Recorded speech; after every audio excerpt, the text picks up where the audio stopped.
and you said she's playing in a guerrilla fashion. The next day, you're shocked to find out that people took that wrong, as if there was a racial component to it. And next thing you know, you're gone. After how many years of the network? Over 10 years. I've done the Australian Open and Wimbledon with ESPN over 10 years, and I also did the French Open with them as well. This reminded me, and by the way, you do a great job, and you have nothing about this in your background, and everybody knows it. And people now, if week after week we're joking about assassinating a sitting president, it normalizes the conversation. You remember that Missouri state senator?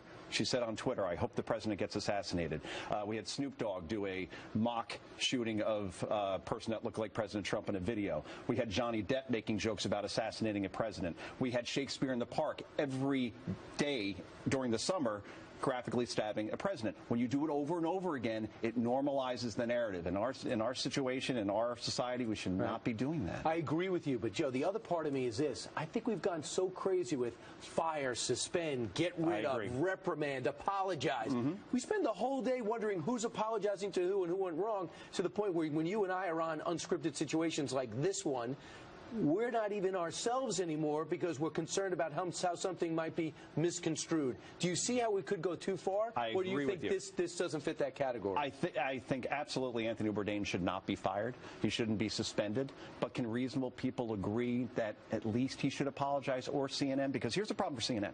They have an image problem right now. They are seen by Trump supporters as the opposition network more than any other media outlet. That's why they get the rally at the rallies. That's why the chant goes over and over again. And when you have your host holding up severed heads like Kathy Griffin did, even though she's entertainment, and she did get fired. And she did get fired. Reza Aslan, he was a host on that show, Entertainment, called the president a POS on Twitter. He got fired.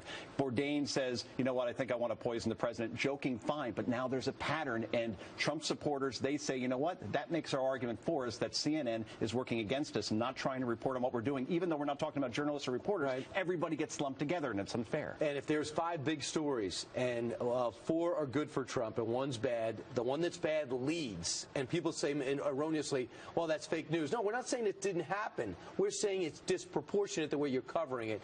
And this is